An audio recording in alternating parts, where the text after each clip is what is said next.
Assalamualaikum warahmatullahi wabarakatuh. Apa kabar Anda semua? Ini hari Jumat barokah. Saya tetap semangat karena ini hari kedua channel saya bisa saya akses kembali dan saya bisa menyapa Anda setelah kemarin di-hack. Jangan lupa ya, bantu untuk subscribe, share, dan like. Ini karena ini untuk menjaga agar tetap bisa update Anda. Saya jarang sekali ngomong soal saya minta di subscribe atau di like dan share, tapi karena sering ini beberapa kali di ban, di hack, jadi saya minta dukungan Anda semua para pemirsa Heru Penupa Inform News Network. Nah, ini saya akan mengajak bicara tentang topik berat, yakni soal utang Indonesia. Ini beratnya bukan berat hanya bahasanya, tapi berat juga bebannya buat Anda. Saya ingatkan, karena ini ada cuitan dari anggota Ombudsman nasional Alvin Lee, dan ini sedang viral. Dia menyatakan dalam cuitannya bahwa utang Indonesia itu tiap hari rata-rata itu 2,8 triliun, dan kemudian kalau dihitung per hari itu 119 miliar, dan per jam ya. Wah, sampai dihitungnya per jam juga itu 2 miliar. Wah, nyaris sorry. Tiap menit nyaris 2 miliar. Jadi ini dasar sekali hitung-hitungannya. Nah, supaya nggak misleading, saya akan mengajak Anda untuk ngobrol dengan ahli fiskal, ekonom Awalil Rizky. Assalamualaikum, Prof. Awalil. Waalaikumsalam. Ya, ini soal utang ini sekarang seperti disampaikan oleh ini satiris saja Bu Sri Mulyani menyatakan bahwa sekarang semua orang itu udah mulai ngomongin utang, gitu, beda dengan di masa lalu. Tapi benar nggak itu angkanya? Karena itu katanya dikutip itu mereka ini men-breakdown itu karena dari laman APBN kita Departemen Keuangan disebutkan bahwa utang kita itu sekarang sudah tembus 6.711,52 triliun. Ya, saya sih belum menghitung persis ya, tapi dari angka tadi kelihatan bahwa Alvin Lee menghitungnya hanya untuk yang tahun 2021 itu. Karena kan APBN itu kan melaporkan tiap bulan. Sehingga angka terakhir itu dibandingkan dengan akhir tahun lalu dibagi dengan jumlah bulannya. Nah, seperti itu. Karena kalau total dibagi sepanjang sejarah Republik kan jadi kecil, karena utang itu sebetulnya akumulasi, tetapi dugaan saya, tapi insya Allah itu benar, itu Alvin Lee menghitungnya adalah tambahan selama 2021. Kalau itu sampai akhir September hitung, ya jumlahnya sekitar hampir 800 triliun tambahannya sudah, lalu dibagi hari, dibagi bulan, ya masuk. Tetapi buat orang seperti saya yang mungkin itu Alvin Lee mungkin untuk memancing perhatian publik ada benarnya ya, ada benarnya, karena biar orang bisa membayangkan bahwa ini bukan soal biasa-biasa saja. Tetapi kalau buat saya memang yang lebih membuat saya harus lebih perhatian adalah tambahan setiap tahun, tambahan per periode pemerintahan. Nah, itu bagaimana? Kurang lebih begitu. Faktanya adalah nanti kita lepas, nanti kan alasannya bisa dijawab bahwa ini kan pandemi 2020 dan 2021. Wajar kalau tahun 2020 itu bertambahnya kurang lebih 1.230 triliun. Satu tahun itu 1.226. Lalu tahun 2021 sejauh ini tadi kan sekitar 800. Nanti mungkin sampai akhir tahun bisa 1.000 triliun lebih. Itu karena pandemi. Nah, tetapi kalau mau adil, kita juga bisa kan membandingkan dari tahun ke tahun di setiap era pemerintahan. Jadi bisa kita pilih tahunannya, bisa kita pilih selama 5 tahun periodenya. Nah, dari fakta itu, nyatanya ya memang era pemerintahan Jokowi ini secara nominal adalah tambahan utang per tahun ataupun per periode pemerintahnya paling besar sebelum pandemi. Nah, jadi kan kita bisa membandingkan. Nah, nominalnya. Nah, jadi nominal misalnya pada tahun 2014, jadi akhir Desember ya, berarti dianggap mulai 2015, 16, 17, 18, 19 kan belum pandemi. 5 tahun tuh. Pemerintahan Jokowi menambah utang 2.177,78 triliun. Ya, 2.178 triliun. Nah, itu secara presentasi dibandingkan dimulainya berarti kita anggap tadi kan akhir Desember 2014 dibandingkan dengan Desember 2019 naiknya 83,5%. Jadi hampir 2 kali lipat. Nah, apakah itu besar? Ya, kita akan bisa menyebut besar atau tidak dibandingkan dengan sebelumnya, kan? Nah, sebelumnya di 2009 sampai 2014 tambahannya cuma 1.018 triliun. Jadi udah selisih ya, hampir 2 kali lipat kan, sama-sama 5 tahun, dan itu pun secara presentasi hanya 64. Nah, bisa lagi dibandingkan dengan 2004, 2000 dan seterusnya. Jadi secara nominal maupun secara presentasi dari awal sampai akhir periode itu era Jokowi mencatatkan rekor.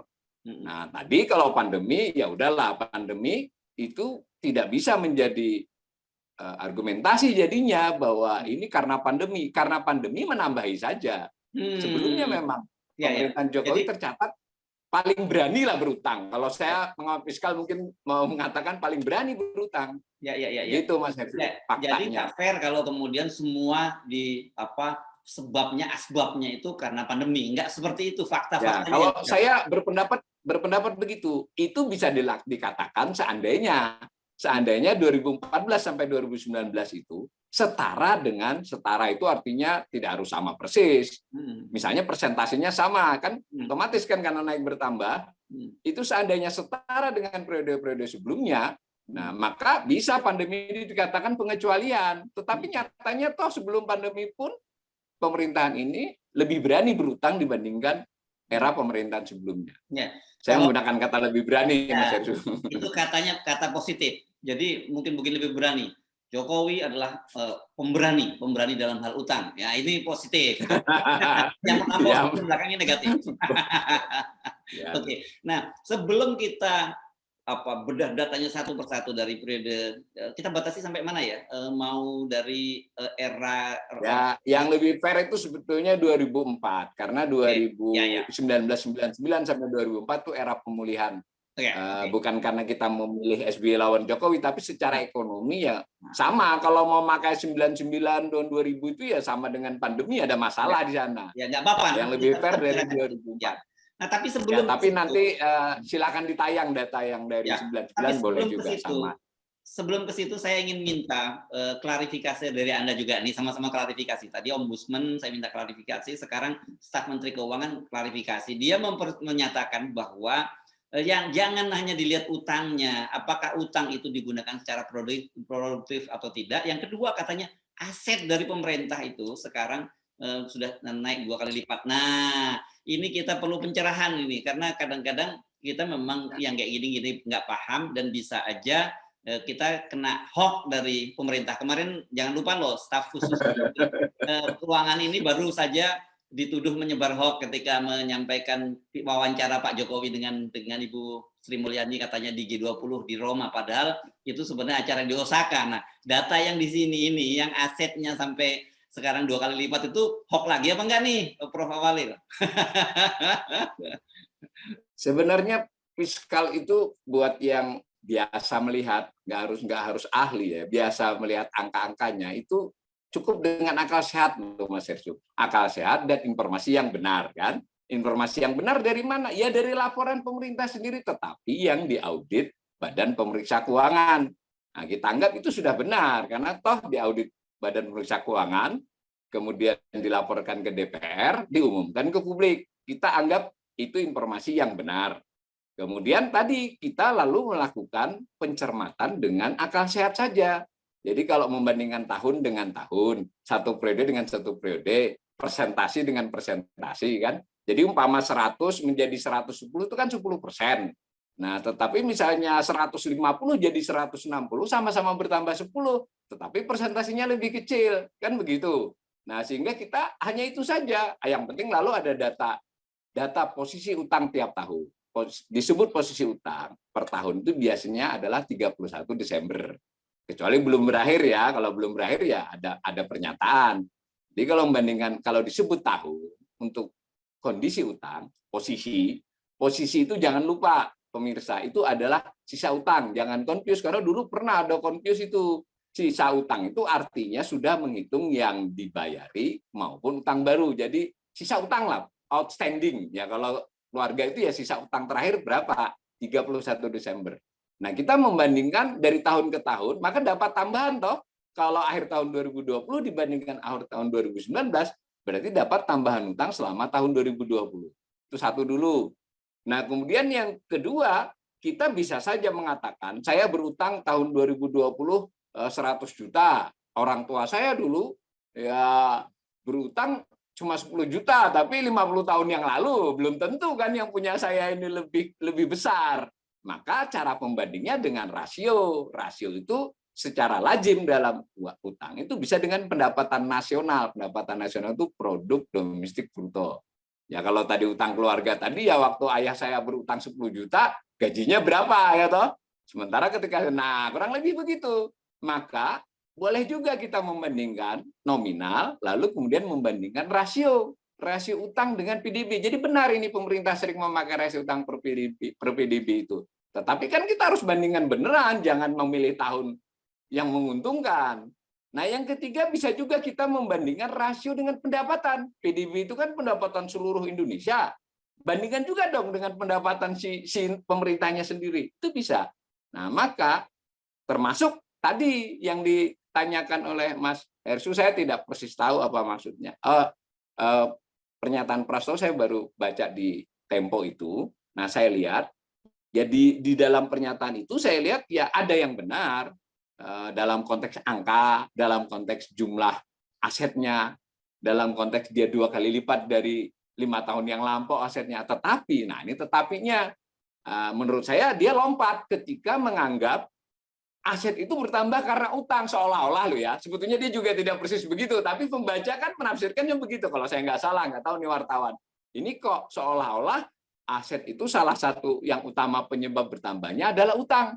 Nah, nanti akan saya perlihatkan bahwa penambahan aset menurut laporan keuangan pemerintah pusat yang disebut neraca, yang diaudit BPK, itu antara lain bisa bertambah karena namanya revaluasi. Revaluasi itu aset dinilai kembali. Jadi kalau Mas Hesu punya tanah 20 tahun yang lalu, dibeli 100 juta, sekarang mengikuti perkembangan harga, sampai jadi benar secara pembukuan dianggap 10 miliar sekarang. Tetapi untuk memastikan bahwa itu karena proses berutang sama kita lihat dulu. Utang itu adalah belian dari yang lama, bukan karena belian utang yang baru ini. Ada tekniknya. Sehingga untuk itu kita juga bisa bandingkan. Kalau begitu kita juga bisa bandingkan dengan periode sebelumnya dong. Nanti kita lihat angka-angkanya, Mas. Jadi saya ulangi ya, kita membandingkan secara fair. Nominal posisi utang, lalu tambahan utang dengan tambahan utang, rasio dengan rasio pendapatan atas rasio utang atas PDB kita bandingkan dengan rasio utang atas PDB. Kita bandingkan secara fair rasio utang atas pendapatan negara dalam APBN ya. Kita bandingkan secara rasional, secara fair bukan secara ya antara tambahan aset pada masing-masing periode. Bukan berarti memang tidak ada yang dibelikan aset. Ya ada, tidak mungkin utang sebanyak itu tidak dibelikan aset sebagiannya. Tetapi apakah tambahan aset sebanding dengan tambahan utang secara persentase loh ya. Jadi Mas Hersu bertambah utangnya sekian, asetnya bertambah sekian. Periode sebelumnya bagaimana? Dengan cara itu saya bisa menyimpulkan nanti sebelum kita masuk ke angka-angka, ya era pemerintahan Jokowi tidak lebih baik dari sebelumnya. Untuk saya tidak mengatakan ya atau lebih tegas saja, lebih buruk dalam kinerja itu dibandingkan era sebelumnya. Dalam hal yang saya ucapkan tadi. Ini pernyataan Anda ini langsung membatalkan proyeknya Sekjen PDIP Hasto Kristianto nih, Prof. Awalil. Karena kan dia sedang membuat semacam beasiswa katanya untuk mahasiswa S2 dan S3.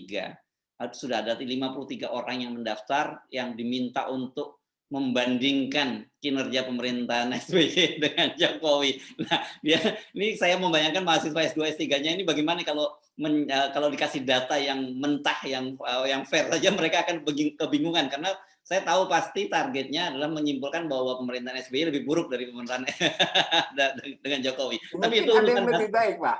Ya? Kalau soal utang, saya ingin mengatakan pendapat saya. Kalau soal utang itu lebih buruk. Dalam hal lain mungkin ada yang lebih baik kan, mungkin soal kebatinan, soal keberanian berutang tadi kan sudah saya katakan. Lebih berani berutang itu kan juga Artinya orang berani berutang itu optimis bahwa besok bisa bayar. Iya. Ada juga yang nekat. Gitu, Habis itu kalau kena mau sisi pinjol. positifnya. Ada kena yang Berarti kena. saya bisa ikut lomba sebenarnya kan? Kalau saya ikut lomba, saya akan menampilkan bahwa keberanian berutang ini, keberanian mengambil keputusan berutang dan melakukan alokasi ini dengan yakin besok akan bisa membayar. Perkara besok itu bukan periode saya, soal lain. Misalnya saya menulis begitu kan boleh. Iya. Tapi yang jadi masalah kalau kena pinjol. Nah, itu. Nah, nanti kita lihat. Pinjol itu salah satu yang bisa kita asosiasikan. Itu berarti kan namanya beban pembayaran. Iya. Oke. Nggak seganas pinjol. Ya, sebenarnya sementara ini kan kalau aset itu, satu bahwa aset itu bisa mengalami tadi ya, revaluasi tadi ya. Jadi asetnya tetap sama, tapi value-nya, tapi kan nilai buku itu ya, nilai buku saja kan yang tinggi kan ya. Iya. Dan kedua, jangan lupa bahwa aset itu nggak liquid. Itu kan yang penting mesti diingatkan kan ya. Rumah kita gitu ya, mungkin kita dulu beli harga 200 juta, sekarang begitu ada revaluasi kira-kira harganya 1 miliar katakanlah gitu. Tapi kan kita bukan berarti kita punya duit 1 miliar ya, kan itu aset saja bukan liquid gitu kan. Ya. Nah, sekarang kita masuk ke data-datanya supaya kita tidak disebutkan hoax. Kita mulai dari mana? Mulai dari eranya SBY ya, 2004 sampai 2014 ya.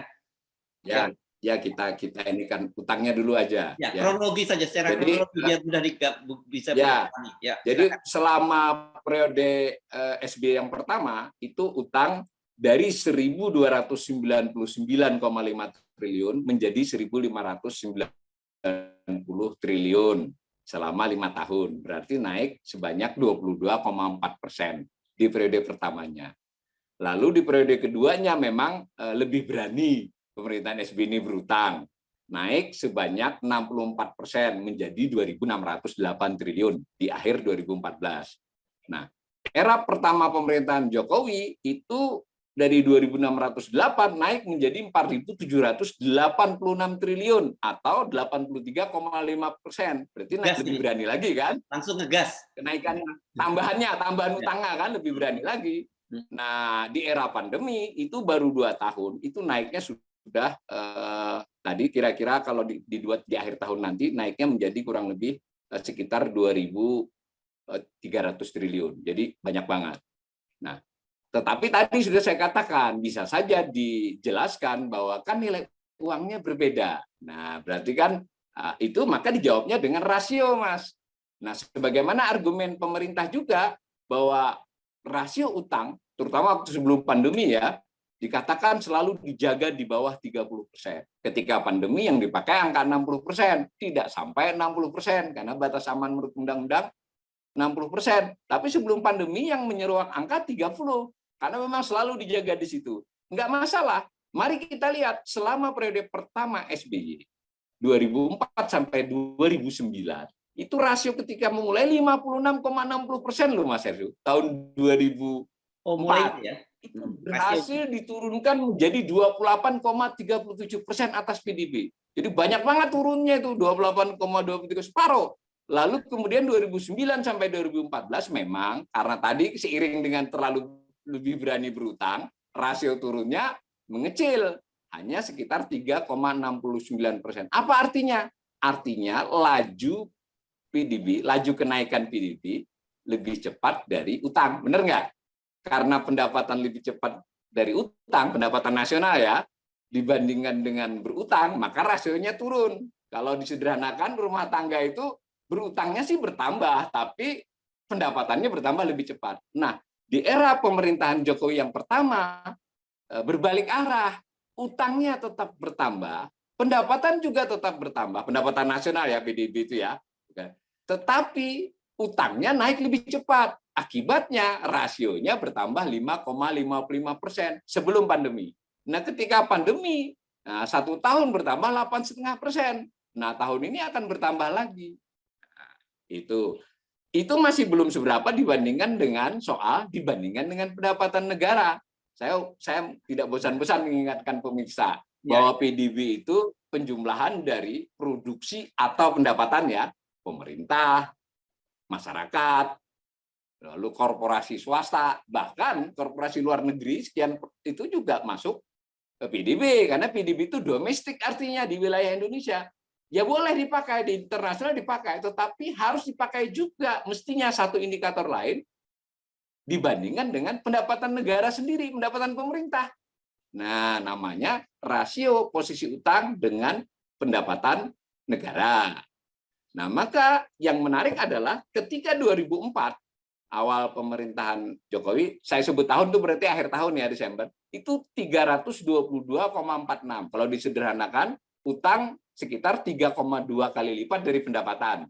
Ya, jadi kalau disebut rasio utang dengan pendapatan negara itu berarti adalah posisi utang, sisa utang dibandingkan dengan pendapatan APBN setahun. Nah, pada tahun 2009 di akhir periode pertama, Desember, itu turun menjadi 187%, jadi kurang dari 2 kali lipat. Artinya apa? Laju kenaikan pendapatan pemerintah, pendapatan negara di APBN lebih cepat dari laju kenaikan utang. Masih berlangsung di periode kedua, meski melambat. Tadi karena lebih berani berutangnya tadi loh. Nah, tetap turun tapi lebih berani, cuma tetap prudent kalau menurut saya. Turun menjadi 168,31. Jadi posisi utang dibandingkan pendapatan negara setahun itu 168,31, artinya 1,68 kali lipat aja. Nah, selama periode tahun berapa itu? Tahun 2014 akhir. 2014 akhir. Oke. 2014 akhir periode kedua. Jabatan. Nah, ini semua akhir yang saya sebut. Pemerintahan Presiden Jokowi yang pertama di akhir 2019 itu rasionya naik menjadi 244%. Artinya apa? Posisi utang itu 2,44 kali lipat pendapatan. Nah, dengan kata lain, laju kenaikan utang jauh lebih cepat dari kenaikan pendapatan di APBN. Sebelum pandemi ya, setelah pandemi melesat. Mengapa? Karena pendapatan turun, bukan lagi naik. Sedangkan utang tetap naik. Sebelumnya pendapatan tetap naik, di era Pak Jokowi tetap naik pendapatan sebelum pandemi, tapi lajunya tidak sebanding dengan lajunya utang. Ini termasuk nanti soal produktif juga di sini, Pak. Kalau memang produktif, toh akhirnya kan menaikkan penerimaan negara melewati apa? Kan produktif menimbulkan pembangunan, menimbulkan kenaikan PDB, menimbulkan orang membayar pajak. Hasil akhirnya kan mestinya pendapatan negara. Tidak terbukti dalam konteks ini. Tidak terbukti bahwa laju kenaikan utang diimbangi dengan laju kenaikan pendapatan negara yang sepadan. Sepadan loh. Ini nggak sepadan, naik tapi lebih lambat. Nah, ketika pandemi pendapatannya bahkan turun, ya toh? Utangnya naik lebih cepat. Akibatnya di tahun 2020 sudah 370%.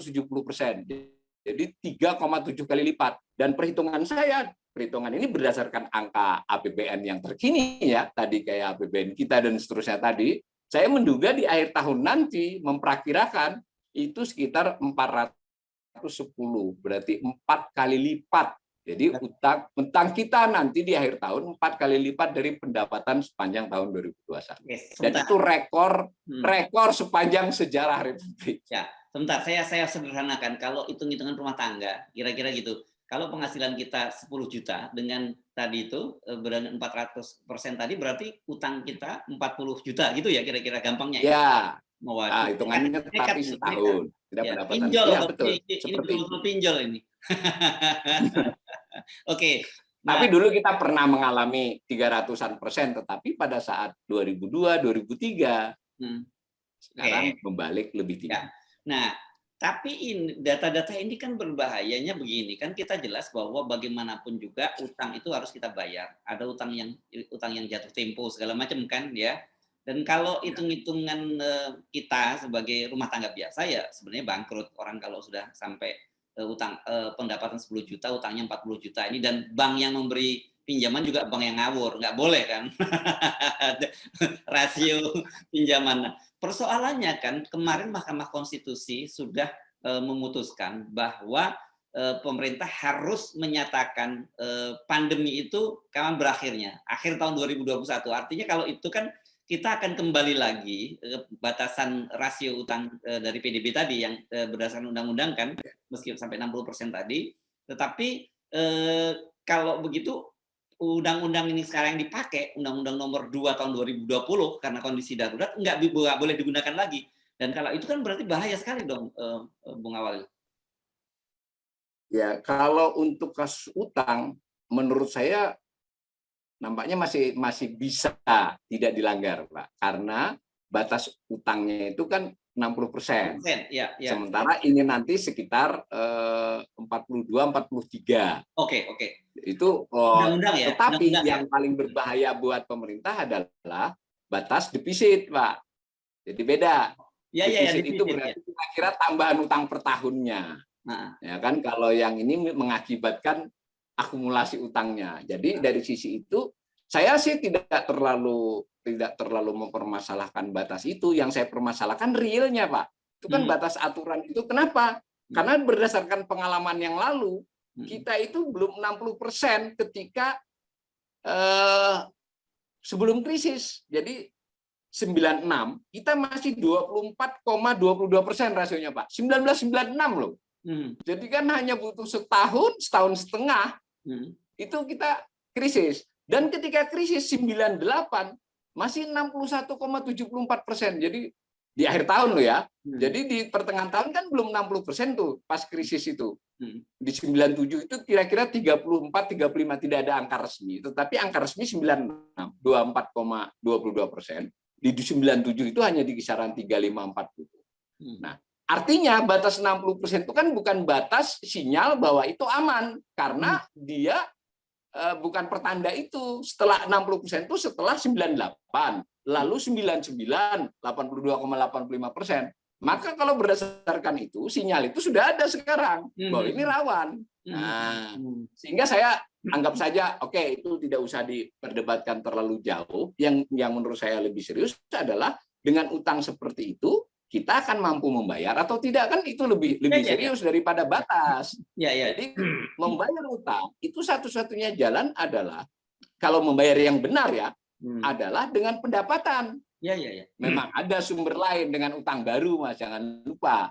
Jadi memang ada dua cara membayar utang itu, satu dengan tiga lah kalau mau disederhanakan. Satu dengan pendapatan, dua dengan menjual aset, Mas Hersu. Jangan lupa loh, pemerintah boleh menjual aset. Yang ketiga dengan utang baru. Nah, yang menjual aset ini selama beberapa tahun terakhir ini tidak dimanfaatkan ya. Karena mungkin menimbulkan keributan loh. Sementara kalau utang sudah dilakukan. Nah, maka kita tadi sudah benar itu, staf sus menteri mengatakan bahwa ini aman karena antara lain kita harus melihat apa tadi, porsi aset yang meningkat katanya kan. Cuma saya sudah ingatkan bahwa aset itu tidak semuanya karena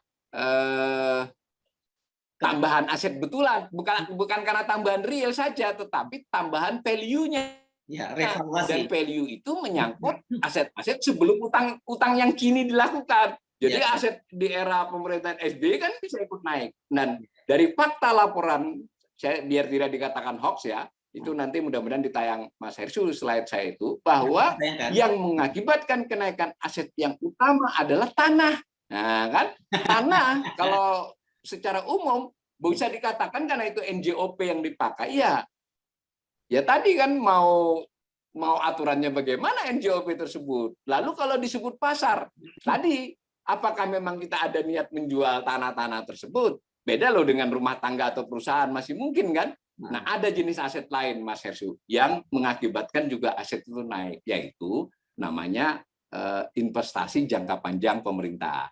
Nah, yang terbesar di BUMN. Jadi seluruh aset itu 11.000 triliun itu benar. Dan 11.000 itu dibandingkan dengan 2014 itu mengalami naiknya pesat sekali lah. Jadi 2 kali lipat, itu benar. Tetapi kenaikan yang utama terjadi hanya pada tahun 2019. Kenaikan sebelum-sebelumnya organik. Organik kalau dibandingkan dengan tahun-tahun sebelumnya lagi, ya sama. Akibat beli peralatan, akibat buat jalan, buat irigasi kan bertambah. Akibat pemerintah menambah modal ke BUMN, berarti kan punya aset di BUMN bertambah. Nah, tetapi khusus di 2019 melesat. Nah, tentu kalau kita mau fair kan menghitungnya yang organik saja. Nah, itu tidak sesuai, bahwa ini bukan karena tambahan utang. Nah, yang kedua memang lalu lazim dibandingkan aset dengan utang. Rasionya dibalik biasanya, utang dibandingkan aset, kewajiban dibandingkan aset. Nah, ini pada periode pemerintahan yang pertama itu jelas-jelas meningkat ya. Jadi meningkat dari porsinya. Jadi sudah di 2018 maaf. Di 2018 itu sudah mencapai 77,74% sebelum revaluasi. Jadi jumlah utang dibandingkan aset itu 77,74%. Lalu karena di 2019 asetnya naik, jadi 51%, Mas. Maksudnya kan si utangnya tetap bertambah, tapi asetnya bertambah jauh lebih pesat, sehingga jadi separuh. Nah, kalau mau kita fair lagi, lihat 2020. Ternyata 2020 rasionya ke 59. Ini berangsur-angsur nanti kembali ke 70 lagi. Nah, saya kunci lagi itu tanah. Yang kedua, yang rawan dari analisis aset pemerintah. Rawan itu artinya bukan salah ya. Saya tidak ingin mengatakan angka 11.000 itu benar. Dan itu sudah diaudit.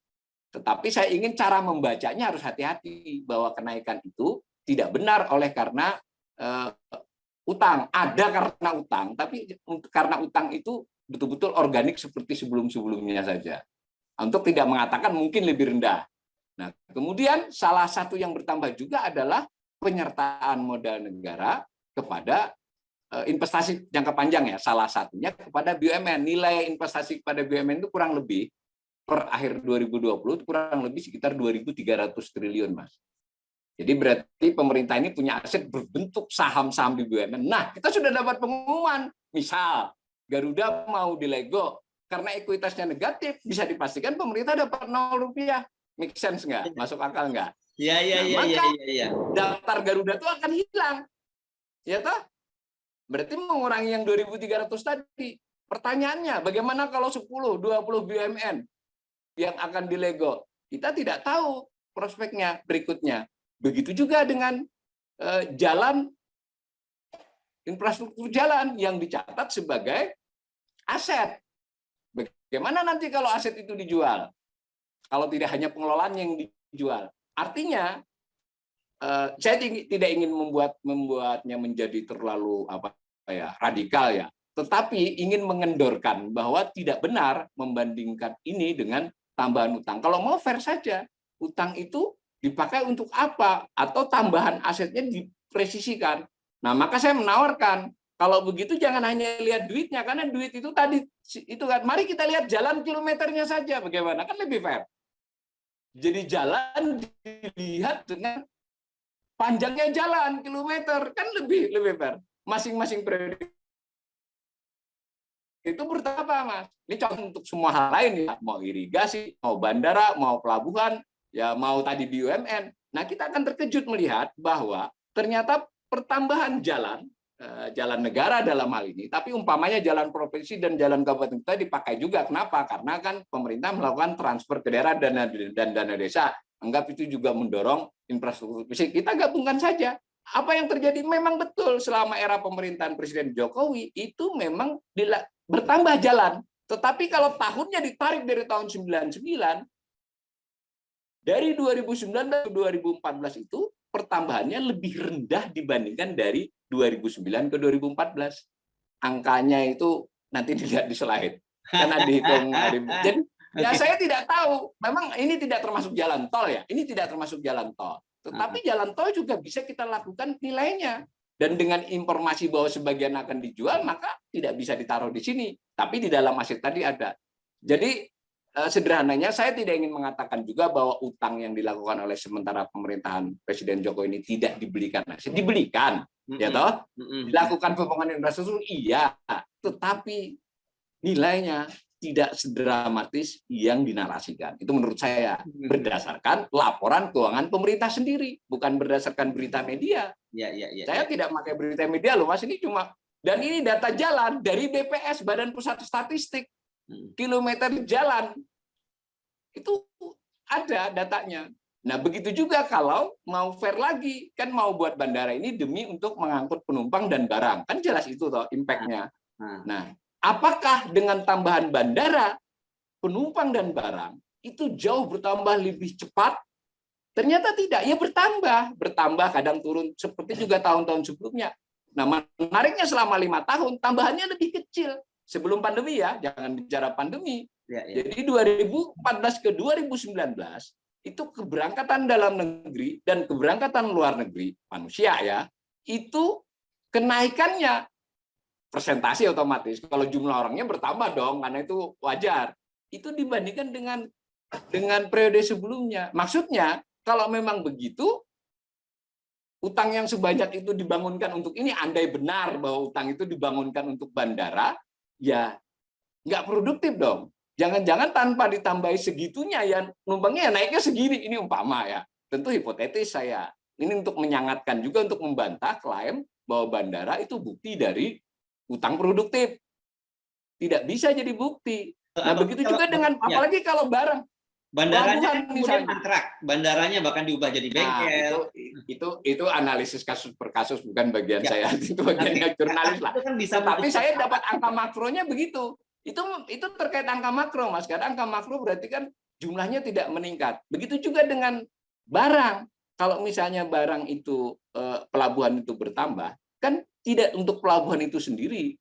Pelabuhan membaik, lebih cepat bongkar muatnya, jumlah pelabuhannya lebih banyak, ada pelabuhan-pelabuhan perintis dan seterusnya. Itu kan maksudnya agar barang dimuat dan dibongkar antar pulau atau keluar negeri itu lebih baik. Ternyata tidak juga. Tidak juga itu bukan berarti tidak membaik, Mas. Membaiknya itu tidak menimbulkan perbaikan signifikan dibandingkan tahun-tahun sebelumnya. Bahkan ada kecenderungan untuk bongkar, itu kenaikan lebih dialami oleh yang bongkar kalau luar negeri. Bongkar itu artinya kan impor, ekspornya tidak menaik signifikan. Mungkin untuk 2020 yang belakangan ini COVID mungkin membaik, tapi data BPS belum mengeluarkan. Tapi kita bicara sampai 2019 tidak. Gitu, Mas. Kira-kira kalau buat saya. Ya, clear ya. Nah, jadi kayaknya kita mesti sampaikan konklusi dulu ini, Prof. Awalil. Bagaimana supaya ini memang datatif semua, dan konklusinya bagaimana kalau Anda bisa saya sederhanakan saja bahwa setiap pemerintah itu memang berutang. Jadi tidak benar juga era-era sebelum Jokowi tidak berutang. Bahkan di era Jokowi yang kedua, saya mengatakan tadi lebih berani, artinya lebih banyak berutang dari periode pertamanya. Kan seperti itu. Dan akibatnya memang beban ada yang digeser ke era setelahnya. Itu benar. Tetapi kita kalau mau menganalisis secara adil, secara fair, tetap bisa kan memisahkan masing-masing periode, itu tambahannya berapa. Nah, kalau misalnya membandingkan tambahannya berupa nominal dianggap kurang adil karena perubahan harga, perubahan ini, kita bisa membandingkannya secara rasio. Dan begitu. Rasio dipilih harus dua, rasio PDB itu pendapatan nasional ataupun rasio pendapatan negara. Kedua-duanya itu penting, Pak. Kalau memakai rasio PDB artinya kita membandingkan dengan produktivitas nasional. Jadi kalau memang benar produktif secara perekonomian, mestinya rasionya menurun dong. Masuk akal ya? Nah, kalau produktif bagi APBN buat negara, mestinya rasio atas pendapatan nasional menurun, setidak-tidaknya tetap. Nah, maka dengan kesimpulan itu justru era sebelum Jokowi lebih produktif utangnya. Kalau secara itu. Nah, sekarang sebutin ya namanya era, nggak perlu ya kita sebutin era sebelum Jokowi itu siapa, nanti kita kira-kira nanti kita nggak pro siapa-siapa. Tetapi kalau dibilang tidak produktif, tidak. Saya pengamat fiskal ya, tidak bilang juga di era Presiden Jokowi ini tidak produktif, tidak betul, produktif. Kalau ekonom membandingkan itu bukan tidak atau produktif, tetapi tingkat produktivitas. Iya. Ya. Jadi tidak ada yang tidak produktif, tetapi tingkat produktivitasnya berbeda. Berdasarkan dua rasio tadi, era sebelumnya lebih produktif dari sekarang. Nah, itu. Kemudian yang lain lagi tadi bisa juga dikaitkan dengan yang utang banyak, tetapi aset bertambah besar. Dengan demikian kita aman, kemampuan kita membayar, anak cucu kita nanti bisa memanfaatkan aset itu juga tidak terbukti. Tidak terbukti bahwa era pemerintahan Jokowi yang pertama itu memang menambah aset, sebagiannya karena utang, tapi tambahan karena utang itu tidaklah signifikan, maksudnya tidak lebih baik dari sebelumnya, biasa aja. Nah, justru tambahan asetnya lebih karena revaluasi. Itu sah revaluasi itu, tetapi untuk dijadikan argumen aset bertambah karena utang, itu kesimpulan yang menurut saya tidak benar, menurut saya ya. Nah, tadi bahkan saya mengingatkan soal aset ini lebih dicermati lagi. Beda dengan Mas Hersu punya kekayaan 100 miliar, saya sudah percaya aja lah kan. Amin. Nah, saya percaya saja. Tetapi ketika itu mengait keuangan negara, kan saya periksa rinciannya apa saja asetnya, benar nggak? Nah, maka ada yang disebut dengan aset lancar, ada yang disebut aset tetap, ada yang disebut investasi jangka panjang. Nah, sebut yang dua penting ya, aset tetap dengan aset investasi jangka panjang. Aset tetap itu ada yang berupa tanah satu kelompok, ada yang berupa jalan, infrastruktur, dan lain-lain satu kelompok, Mas. Ada yang berupa mesin peralatan satu kelompok. Ambil dua nih, tanah dengan, karena yang sering diomongkan kan itu, jalan, irigasi itu satu kelompok. Nah, maka kita akan melihat ketika soalnya adalah jalan, irigasi, dan lain-lain. Ini kenaikannya organik, Mas. Organik itu artinya tetap bertambah, tapi tidaklah sehot yang diwartakan. Kan kalau diwartakan itu kita punya mobil 10, satu mobil yang paling bagus kita soroti, oke, ternyata mobil lain pada mogok misalnya, kan bisa begitu. Termasuk bandara. Sementara kalau yang tanah, ini sudah jelas-jelas tanahnya bertambah berapa? Tidak banyak pertambahan tanah itu, karena kebanyakan pertambahan tanah pada waktu membuat jalan antara lain. Maka kita lihat bahwa naiknya tanah karena revaluasi, menaikkan nilai bukunya. Memang sah. Kita, nah, kalau kita mau lebih jeli lagi, yang si jalan ini tadi, gimana kilometernya? Jangan nilainya dong. Benar nggak? Nah, kita lihat kilometernya. Menurut, jangan suka-suka kita, oh ini kan nggak sama lebarnya apa ya. Itu soal lain. Mari kita ambil ukuran yang standar BPS. Tentu BPS punya standar yang sah kan, bahwa disebut jalan negara, jalan provinsi, jalan beraspal, kan dia ada ukurannya. Betul, di era Pak Jokowi terjadi penambahan jalan, panjang jalan, tetapi penambahannya justru tidak sebanyak di era sebelum-sebelumnya. Jadi nambah tapi nggak sebanyak itu. Saya belum. Nah, nanti kalau soal pelabuhan dan bandara agak lebih sulit mengukurnya, karena beberapa bandara pelabuhan kan selain bertambah adalah diperbaiki. Maka ukuran yang lebih fair adalah impact, dampak. Dampak itu adalah penumpang dan barang. Nah, itu juga tidak menunjukkan data yang membaik, bukan tidak membaik, Pak, membaik sebelum pandemi ya. Tetapi itu organis. Kalau organis, utangnya tidak organis. Utangnya kan tidak organis nih. Kira-kira gitu loh. Utang ini lebih berani dari sebelumnya. Loh, ini tambahnya organis. Berarti kan utangnya kurang produktif. Saya tidak ingin mengatakan tidak produktif. Tidak ada yang tidak produktif. Semua era sejak Soeharto selalu mengatakan utang adalah untuk produktif. Benar itu. Cuma tingkat produktivitasnya berbeda-beda. Nah, begitu, Pak. Bahkan ini saya tambahin lagi nih yang lebih serius dari itu, Pak. Sebenarnya produktif itu juga bisa diukur dari 1, penurunan tingkat kemiskinan. 2, penurunan tingkat pengangguran. Benar nggak? Artinya kalau memang benar-benar utang itu produktif, kemudian menggerakkan perekonomian, meningkatkan pendapatan negara, lalu pemerintah bisa melakukan layanan publik yang baik, dan seterusnya, maka logikanya ya, perekonomian membaik dengan pertumbuhan ekonomi yang tinggi, dan itu tidak terbukti juga karena laju pertumbuhan ekonomi di era Jokowi lebih rendah. Bukan berarti tidak produktif ya, cuma produktivitasnya lebih rendah. Di 5% sebelum pandemi. Di era SBY 5,66. Era SBY 2 kali ya. Nah, lalu oke lah, kalau begitu bagaimana dengan kemiskinan? Oh betul, sama-sama turun.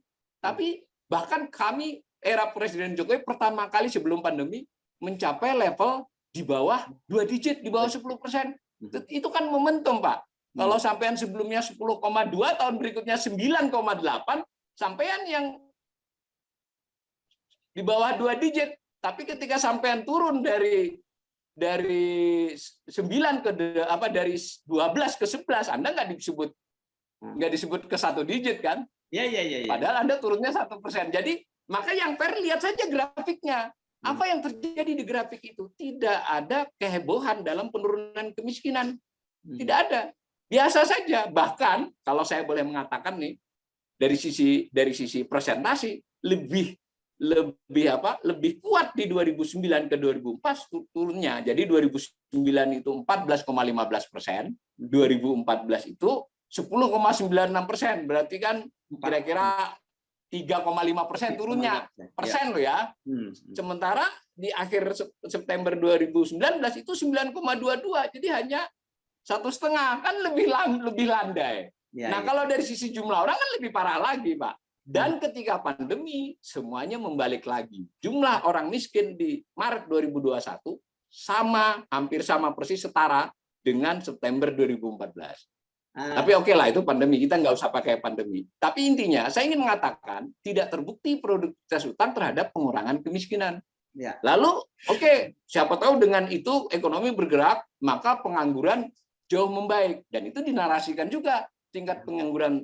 Dan ini berulang kali di podcast ini, selalu kata-kata terendah sepanjang sejarah itu, kalau buat ekonom tidak terlalu banyak artinya apa? Harus dilihat sepanjang tahun berapa. Kalau tiap tahun paling rendah kan kata-kata itu tidak bermakna. Nah, maka kita lihat bahwa ternyata penurunan tingkat pengangguran di era 2014 sampai 2019 tidak lebih baik dari 2009 ke 2014. Bukan berarti tidak turun ya, nanti saya salah lagi nih, Mas Hersu ini kan orangnya agak sangar.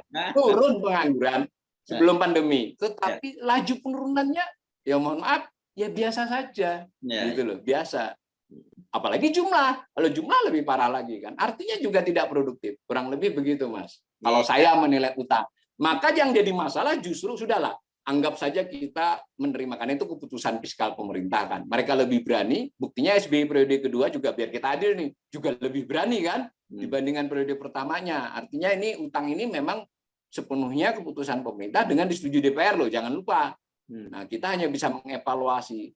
Kalau kita terima itu, tetap saja kita sebagai warga negara tinggal bertanya-tanya saja bagaimana kira-kira membayarnya ke depan kan begitu. Jadi saya khawatirnya bukan yang sudah dilewati, Mas, bahwa kurang produktif yang sudah terjadi itu ya hanya alat evaluasi saja. Toh kita nggak bisa karena kita anti begini terus utangnya dikurangi, nggak bisa, udah 6.700, 6.800 sekarang mau diapain lagi? Maka persoalannya buat saya adalah ke depannya ini kita bagaimana? Nah, dengan begitu kita lalu melakukan perkiraan dari membayarkan dengan pendapatan negara. Nah, itu yang mencemaskan saya, terus terang mencemaskan ya. Jarang saya mau mengatakan ini di forum Mas Hersu. Saya mulai cemas. Apakah pendapatan negara di tahun-tahun depan ini bisa mengatasi beban ini? Mengatasi itu bukan berarti membayari penuh, Pak. Artinya tahan. Kenapa? Jangan salah loh. Karena setiap pendapatan dipakai untuk membayar beban utang, berarti kemampuan negara untuk memberi layanan publik itu kan berkurang, Mas. Dan itu terbukti bagaimanapun ketika membayar bunga dan cicilan naik, maka sisa yang bisa dipakai untuk melakukan bantuan sosial kah, melakukan program macam-macam itu berkurang semua. Nah, itu kita lalu membandingkan yang namanya beban utang. Beban itu berarti cicilan dengan bunga ya, dibandingkan dengan pendapatan.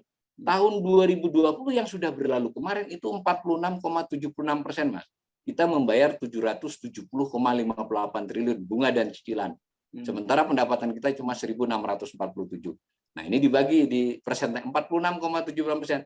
Nah, yang sedang berjalan ini menurut perkiraan pemerintah sendiri, bukan saya, itu akan 49,33. Naik, baru perkiraan saya 2022. Iya.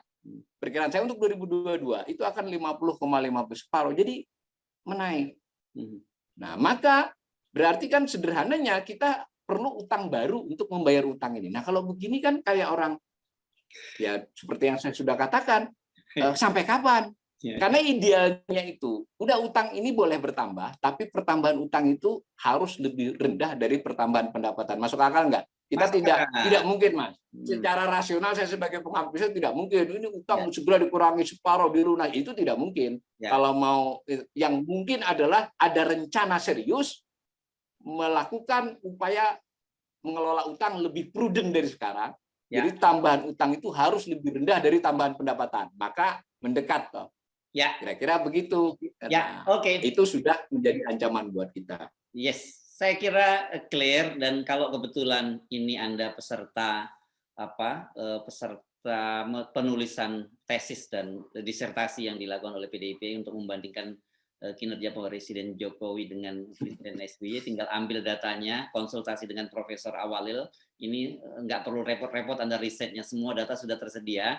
Dan kalau Anda mau dapat datanya lebih lengkap dan banyak bahasan fiskal, silahkan subscribe di channelnya Awalil Rizky ya, dan jadi dari situ nanti lengkap deh risetnya, nggak susah-susah amat. Nah, saya tidak mau menyimpulkan, nanti saya takut disebut insinuasi atau provokasi. Jadi Anda sendiri sudah menyimak apa yang disampaikan oleh Prof. Awalil Rizky tadi. Terima kasih Bung Awalil Rizky. Assalamualaikum warahmatullahi wabarakatuh. Waalaikumsalam.